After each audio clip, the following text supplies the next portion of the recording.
একটা দুধ কিনতে পারতেছি না 20 টাকা দিয়ে। এখনো টিনের চালে শুয়ে না, দেখেন না, না। এটা আপনাদের কষ্ট। হ্যাঁ তাহলে টাকা ঢিকে গেল গা, জলে গেল গা। বাংলাদেশের মানচিত্রে এমন অনেক চর আছে যেগুলোর নাম আমরা খুবই কম শুনি। খারুবাদ চর তেমনই এক চর। এই চরের বুকেই বছরের পর বছর সংগ্রাম করে বেঁচে আছেন উমর আলী চাচা। এখনো যার ভাগ্যে জোটেনি একটা টিনের ঘর। আজকের ভিডিওতে উমর আলী চাচার বাস্তব জীবন ও খারুবাদ চরের প্রকৃতি আপনাদের মাঝে উপস্থাপন করব। মানুষ টিন কেনার সামর্থ্য নেই, তাই তো এই সোলার ছন দিয়ে কোনো মতে বাড়ি করে রেখেছে এই আঙ্কেল। তো আজকে এই আঙ্কেলের যাপিত জীবনের গল্প আমরা শুনবো। যে একটা ভালো বাড়ি ঘর আমাদের নাই, এইসব ঘরের মধ্যে আমরা থাকছি, ছোট থেকে থাকছি, এখনো থাকতে আইছি, এখন নিজেদের বান্ধা বান্ধা থাকতেছি। এখন তো দিন কামলা দিয়ে দিন খাওয়া লাগে, এখন যা কিছু রুজি করি কামলা টামলা দিয়া, এই পোলাপানের কাপড় চোপড় দেওয়া লাগে, খাওয়া খাদ্য ইত্যাদি, ওষুধ পানি, কত কিছুই লাগে। নিজেরও তো অসুখ বেসুখ হয়, আবার বাচ্চার মায়েরও অসুখ বেসুখ হয়। মনে করেন এখন কিদা কি করবো কন, সম্পদ কিদা করবো আর টিনের ঘর কিদা দিব। এই কুড়ো ঘরই উমর আলী চাচার মাথা গুজার একমাত্র ঠাঁই। বউ বাচ্চা নিয়ে এখানেই কাটছে তার জীবন। বৃষ্টি হলে ঘরে পানি ঢুকে, ঝড় হলে চাল উড়ে যায়। অন্যদিকে নদী ভাঙনে তিনি নিঃস্ব, তবুও এখানে তাদের একমাত্র আশ্রয়। এইসব ঘরে কতদিন থেকে থাকেন? এর সাথে বিয়ে হয়েছে গনাই বাপের বাচ্চা তো এই বাপ আসছিল আধা পাগলা, এইভাবে বাপের বাচ্চা দুঃখ করছে এইভাবে। তার এখনো স্বামীর বাচ্চা বিয়ে শাদি হায়রা কোন দিনের মধ্যে একটা বাংলা ঘরের তালের মধ্যে শুয়ে দেখি। এখনো টিনের চালে শুয়ে না, দেখেন না, না। এটা আপনাদের কষ্ট। হ্যাঁ মানে যা ইনকাম করেন পোলাপানের পিছনে। পোলাপানের পিছনে যায়, কাপড় চোপড় কিনতে যায়, তারপরে খাইতে মেতে যায়।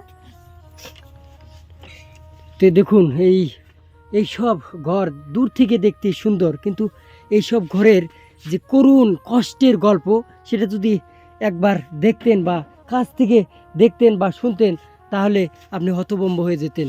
এই আন্টি মানে সারাটা জীবন এমন ঘরে কাটিয়েছে, বাপের ঘরেও এরকম কাটিয়েছে, স্বামীর ঘরে একটু সুখ পাবে, পোলা পান, তারপরে যা আছে ওনাদের খরচা দিতেই দিন যায়।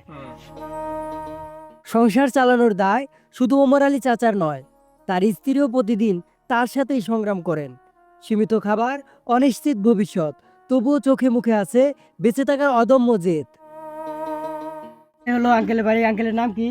মোহাম্মদ উমর আলী, উমর আলী। তাহলে আপনাদের উপজেলা কি? রাজীবপুর। রাজীবপুর উপজেলা বসবাস করেন এই দুর্গম চরে। দেখুন, টাকা পয়সা নাই, তারপর হচ্ছে অর্থ সম্পদ যা ছিল নদী গর্ভে বিলীন হয়ে গেছে ভেঙে। তাই তো এই যে কোনো মতে এখানে এই যে বাড়িটি করেছেন। তো একটু ঘরের মধ্যে দেখবো। তো এখানে দেখতে পাচ্ছেন এই যে এখানে থাকেন না এই চকিতে? এই চকিতে আমি থাকি, এই চকিতে। বাঙ্গাতুরে একটা চকি। তো এই যেগুলা কি শিকার মধ্যে শিকা মানে প্রয়োজনীয় জিনিস এর মধ্যে এখানে রাখেন? আমরা জিনিসপাতি, ভাত, তরি তরকারি রাখলে এখানে কোনো কিছু খাইতে পারে না।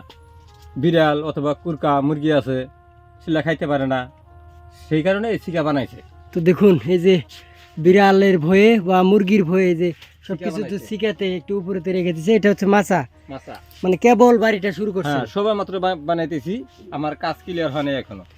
তো ঘরের মধ্যে তো তেমন ওই দামি কোনো জিনিস নাই, না না না, কোনো সব কিছু নাই। সব নদীতে চলে গেছে। না, আমাদের আসলে এই অর্থ সম্পদ নাই আমার, নাই একবারে না, zero। একেবারে পূর্বের থেকেই। একটা দুধ কিনতে পারতেছি না 20 টাকা দিয়ে, গুনা দা বান দে কোনো মতো চালাইতে লাগে না। দেখছেন এই যে গুনা লাগে না ঠিক মতো, এটাতে এইভাবে কোনো মতো একটু টিমটিমা বাতি জ্বালায়া তারপরে আমরা ভাত টাত খাই, খানা পিনা করি আর কি। এই বাড়িগুলো দেখতেই সুন্দর, কিন্তু এই বাড়িগুলোর পিছনে আছে অনেক কষ্টের গল্প। আমাদের ক্ষেতগুলো হলো নিচে নিচে, মানে ক্ষেতের মধ্যে বাড়ি করতে পারি না।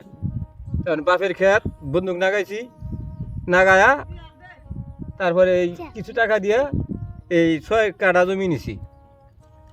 6 কাঠা জমি নিয়া এই যে কোনো মতো টাকা না তো ওই যে অল্প করে মাটি কাটছি, 1-1.5 ফুট মাটি কাটছি, হয়তো টাকা নাই, বেশি মাটি কাটবো কিভাবে, তাহলে এখন অর্থ বুঝে হলো শর্ত। উন্নয়নের গল্প তো আমরা অনেক শুনেছি, কিন্তু এই চরের মানুষগুলো এখনো সেই গল্পের বাইরে। উমর আলী চাচার মতো মানুষের জীবন যেন সবার চোখের আড়ালেই থেকে যায়। এখানকার মানুষজনদের একবার দেখুন, কত পরিশ্রমী ওনারা।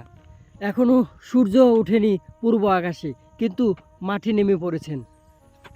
কাজ করতে হবে, ফসল ফলাতে হবে, এটাই তাদের অদম্য ইচ্ছা।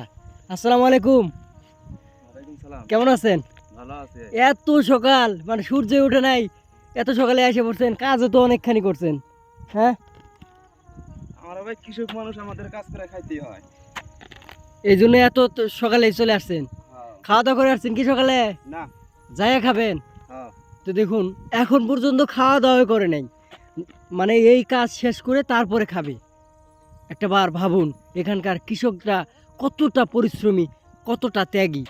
চরের মানুষের কাজ মানেই অনিশ্চয়তা, কখনো মাঠে, কখনো নদীতে, কখনো অন্যের বাড়িতে দিনমজুরি।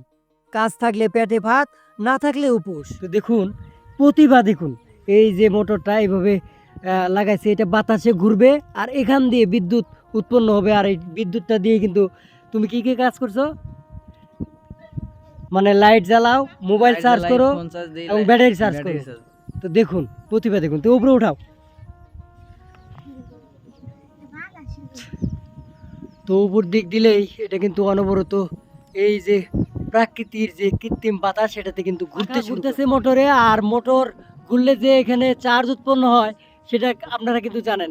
আর ওইখান থেকে এই যে তার বের করে এনে এই যে এখানে দেখুন তার জয়েন দিছে, আর এইখানে বাতি জ্বলতেছে। এটাও কিন্তু অনেক বড় একটা লাইট, ভোল্টেজও বেশি, যার কারণে টিপ পারতেছে একটু। দেখুন ওই যে ওইখানে ফ্যান ঘুরতেছে, অটো বাতাস, আর এই প্রাকৃতিক বাতাসকে এই ছোটো ভাই কাজে লাগিয়ে এই দেখুন এখানে বাল্ব জ্বালাচ্ছে। তো এই যে দূরে দূরে বাড়িগুলো, আসলে এক বাড়ি থেকে আরেক বাড়ির যোগাযোগ আছে, সবাই সবাইকে চিনে। হ্যাঁ, সবাই সবাইকে চেনে। তো একটা বার যদি আপনাদেরকে দেখাই, এই যে একটা বাড়ি, ওই দূরে আরেকটা বাড়ি, খারুবাদ চরের চিত্রটাই অন্যরকম, মানে একদম এক একটা বাড়ি। কিন্তু অন্যান্য চরে তো দেখছি এই সবাই মিলে দলবদ্ধভাবে বসবাস করে, কিন্তু বসবাস করে। এখানে নতুন আসলো তো, নতুন যে এই জন্য জায়গায় জায়গায় তুললো। নতুন আসছে এই জন্য জায়গায় জায়গায় তুলছে। আর হ্যাঁ। বিভিন্ন জন কি বিভিন্ন চর থেকে আসছে, না সবাই এক জায়গা থেকে আসছে? বিভিন্ন জন বিভিন্ন চর থেকেই আসছে, এই জন্য এরকম দূরে দূরে। দূরে দূরে করছে। ওমর আলী চাচা একা নন, এদেশের হাজারো চরবাসীর গল্প এমনই। যদি আমরা তাদের পাশে দাঁড়াই, তাদের সহযোগিতা করি, হয়তো তাদের জীবনে একটি টিনের ঘর, উন্নয়নশীল জীবন আসতে পারে। হ্যাঁ বন্ধুরা, এই ভিডিওটি বেশি বেশি শেয়ার করে সকলকে দেখার সুযোগ করে দিবেন।